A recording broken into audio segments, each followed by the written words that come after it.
Hello students, welcome to easy math को जी। I am Ujjwal Kaushik, your friend. जो students IIT JEE की preparation कर रहे हैं उनके लिए हमारा चैनल बहुत यूजफुल है। आज का क्वेश्चन है, एफ गिवन है domain -3 to 1 to real number. F X given है -3 से 0, मिनिमम ऑफ x + 6 और x स्क्वायर में से जो मिनिमम हो, और 0 से 1 में जो मैक्सिमम हो √x और x स्क्वायर में से। If the area bounded by y equal to F X and X is a, then what is 6a। तो चलिए, एरिया का क्वेश्चन है। मैं हमेशा कहता हूँ हमारा सबसे पहला ऑब्जेक्टिव क्या होता है? चित्र बना लेना। जिन्होंने हम मेरी वीडियोस देखी होंगी वो एकदम बोल पड़े होंगे, चित्र बना लेना। चलिए, अब गिवन है, सबसे पहले -3 to 0 पे काम करते हैं। तो मान लीजिए यहाँ पे कहीं मेरा -3 है, ये हो गया मेरा 0, और ये मान लीजिए ये है मेरा 1। तो -3 से 0 के बीच में उन्होंने बोला है एक फंक्शन है, इसको मैं कहता हूँ y = x + 6। ठीक है, तो इसको ड्रॉ करते हैं। y = x + 6 कहने का क्या मतलब होगा? तो देखो, जब x यहां से निकाल लेते हैं, तो x y, जब x की वैल्यू 0 तो y की वैल्यू 6, और जब y की वैल्यू 0 तो x की वैल्यू -6। तो बेसिकली ये जो लाइन बनेगी ये कुछ इस तरह से बनेगी। ठीक है, तो ये आगे कहीं -6, 0 पे इसको कट करेगी, और ऊपर में यहाँ पे 0, 6 पे कट करेगी। ठीक है, तो ये मान लेते हैं ये है हमारा 0, 6, और ये आगे जहां इंटरसेक्ट करेगी उसकी अभी हमें जरूरत है, हमें -3 तक का काम करना है। तो ये बन गई मेरी एक लाइन। अब दूसरा मुझे गिवन है y = x²। अब देखो, y = x² का ग्राफ हम जानते हैं। y = x² कैसे बनेगा? इस तरीके से बनेगा। ठीक है, अब क्योंकि हमें 0 से 1 में आगे नहीं जाना है, तो हमें उस साइड इस डायग्राम को नहीं बनाना है ताकि हमें कॉम्प्लिकेटेड ना लगे। तो इसलिए हम इसको बनाते हैं सिर्फ -3 से 0 के लिए,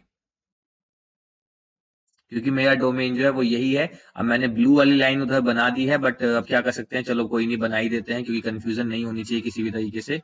तो क्योंकि मेरा डोमेन -3 to 0 है, तो ये मैं सिर्फ इतने पे काम कर रहा हूं। ठीक है, अब ये जो ब्लू वाला है मैं लिख देता हूँ, ये मेरी लाइन है y = x + 6 की। जो रेड है ये मेरा y = x² कर्व है। अब गिवन क्या था? -3 से 0 के बीच में मुझे मिनिमम लेना है। ठीक है, अब देखो, अगर आप ध्यान दो तो इनका इंटरसेक्शन पॉइंट आ रहा है ये एक। ठीक है, ये एक इंटरसेक्शन पॉइंट आ रहा है। इंटरसेक्शन पॉइंट है क्या? देखो, इंटरसेक्शन पॉइंट निकाल लेते हैं इजीली। y = x², तो y की जगह पे रख दो x + 6 = x²। तो x² - x -6 = 0, x² -3x plus का 2x -6 = 0। x कॉमन लिया तो x -3 प्लस 2 कॉमन लिया तो x -3। तो x की वैल्यू आ गई 3, x की वैल्यू आ गई -2। क्योंकि सेकंड क्वाड्रेंट में है तो ये पॉइंट होगा -2। अब देखो, मिनिमम कैसे लेंगे? उसने बोला -3 से 0 के बीच में मिनिमम लेना है। तो देखो, मिनिमम लेना है तो अभी तो y = x² ऊपर है, तो यानी कि इस तरफ रीजन जो लेना है वो ये लेना है। ठीक है, मैं इसको अगर हाईलाइट करूंगा तो ज्यादा कंफ्यूजन नहीं होगी, ऐसा समझ लेते हैं। दूसरा, मिनिमम देखो, अब क्या हुआ, लाइन तो चली गई ऊपर, जो ये रेड वाला मेरा पैराबोला का था ये आ गया नीचे। तो यानी कि -2 के बाद जो मुझे ग्राफ लेना है वो ये लेना है। ठीक है, समझ पा रहे हैं आप अच्छे से? चलो, अब चलते हैं आगे।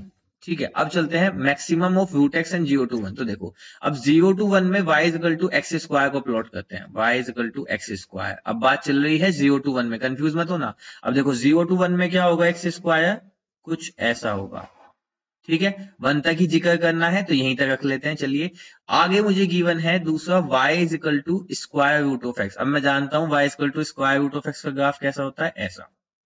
ठीक है, अब इनका इंटरसेक्शन पॉइंट क्या होता है? नथिंग बट 1,0 1,0 नहीं, यहाँ पे तो है ही नहीं 1,0, बेसिकली 1। ठीक है, तो ये जो पॉइंट है, ये मान लीजिए मेरा पॉइंट है 1, x = 1। ठीक है, यहाँ इनका इंटरसेक्शन पॉइंट है। अब देखो, मिनिमम कैसे मैक्सिमम कैसे लेंगे? 0 से 1 में मैक्सिमम लेना है। तो अगर मैं मैक्सिमम का जिक्र करने जाऊं तो देखो, 0 से 1 के बीच में तो सिर्फ √x वाला ग्राफ ही मैक्सिमम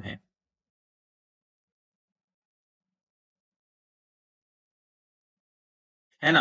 0 से 1 में तो मेरा √x वाला ग्राफ ही मैक्सिमम है, तो मुझे ये लेना है।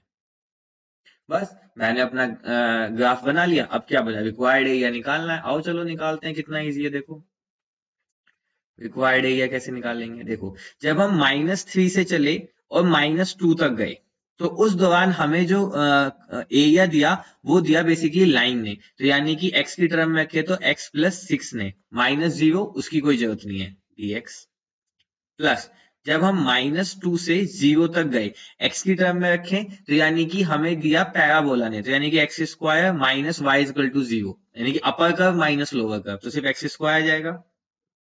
प्लस जब हम 0 से 1 में गए तो अपर कर्व माइनस लोअर कर्व, तो यानी कि रूट एक्स माइनस 0, तो सिर्फ रूट एक्स बच गया। बस इसी को हमें सोल्व कर लेना है, तो ये हो जाएगा x square upon 2 plus 6x, limit कहां से कहां तक, -3 से -2 तक, प्लस x की क्यूब बाई 3, लिमिट कहां से कहां तक, -2 से 0 तक, प्लस x की पावर 1/2 है तो x की पावर 3/2, और यहाँ पे आ जाएगा 2/3, कहां से कहां तक, 0 से 1 तक। चलिए 6a हमें कैलकुलेट करना है, अगर ये a के इक्वल है तो देखो -2 रखूंगा तो -2 का स्क्वायर 4/2, तो यहाँ पे आ जाएगा 2 और यहाँ पे आ जाएगा माइनस का 12, upper limit minus lower limit रखते हैं तो 3 का स्क्वायर, तो यानी कि 9/2 माइनस 18,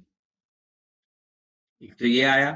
प्लस अपर लिमिट देखूं तो अपर लिमिट है 0, तो 0 रखने पे तो 0, लोअर लिमिट रखूंगा तो माइनस है, तो यहाँ पे आ जाएगा माइनस का 8/3, एक माइनस हो है तो 8/3 आ जाएगा।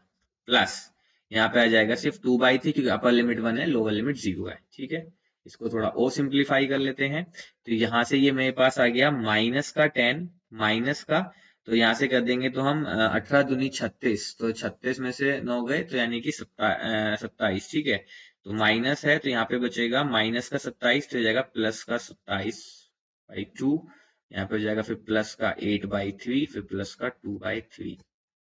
ठीक है, चलिए एलसीएम ले लेते हैं, 6 एलसीएम आ गया, तो यहाँ पे हो गया माइनस का 60 प्लस का 2 तिया 6, तो 27 तिया 3 7 81, प्लस 3 दूनी 6 16, प्लस 3 दूनी 6 4, तो यहाँ पे अब इसको सोल्व कर लेते हैं, तो देखो 81 में से 60 के कितने बचेंगे, 21 बचेंगे, तो 21 और 4 25 और 16, तो यानी कि 41, तो यानी कि 41/6।